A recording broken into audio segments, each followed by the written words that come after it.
Once I've managed to track down a piece of text, which can take literally 2 or 3 years because, you know, these are scripts, these are alphabets that may be read and written by as few as a dozen people in the whole world, then what I have to do is to get the text onto the piece of wood.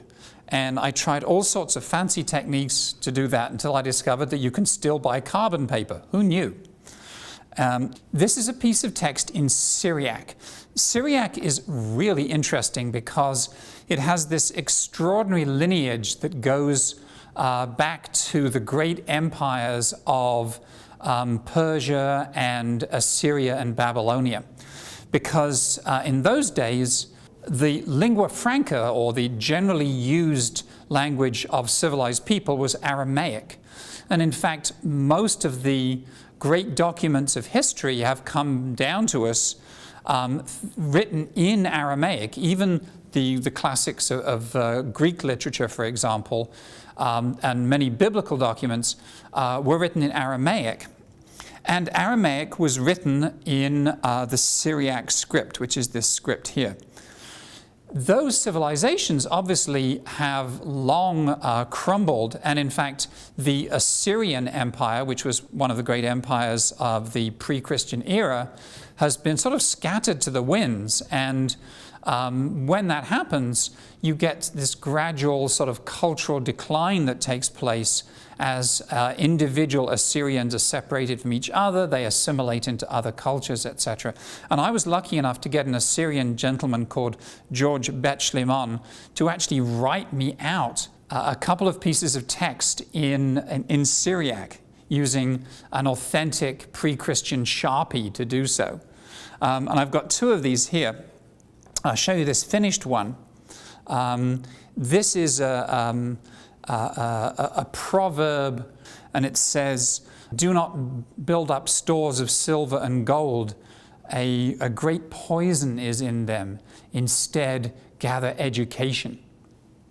So I'm hoping that a major university is going to offer to buy this from me for a large sum of money.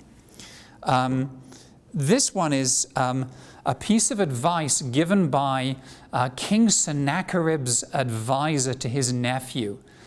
And it's wonderful. It's if you are wearing shoes, step on thorns and clear the way for your children and grandchildren.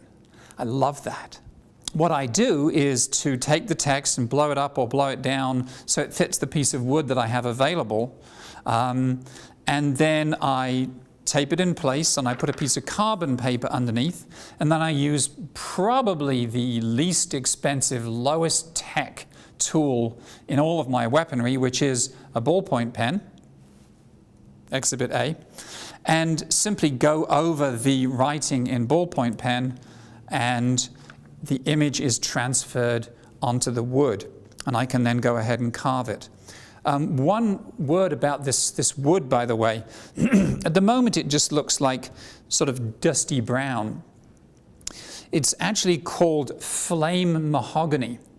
And when there's a coat of finish applied to this, this will burst into flames. It will be utterly extraordinary. And one of the great things about flame mahogany is that if you take it out into the sunlight, every angle catches the sun differently and just glows. And I'm actually going to be painting the letters not in black as I often do, but in gold. And one of the reasons I'm doing that is because I'm reminded of King Nebuchadnezzar's dream, where he dreams that he sees the prophecy of his own doom written on the wall in glowing letters.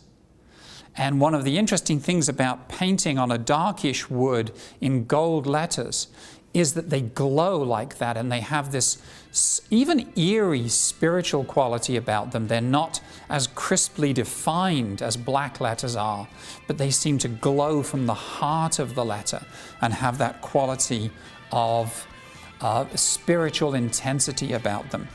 And so, having done the image transfer, what I'm going to do is go ahead and do some carving of this.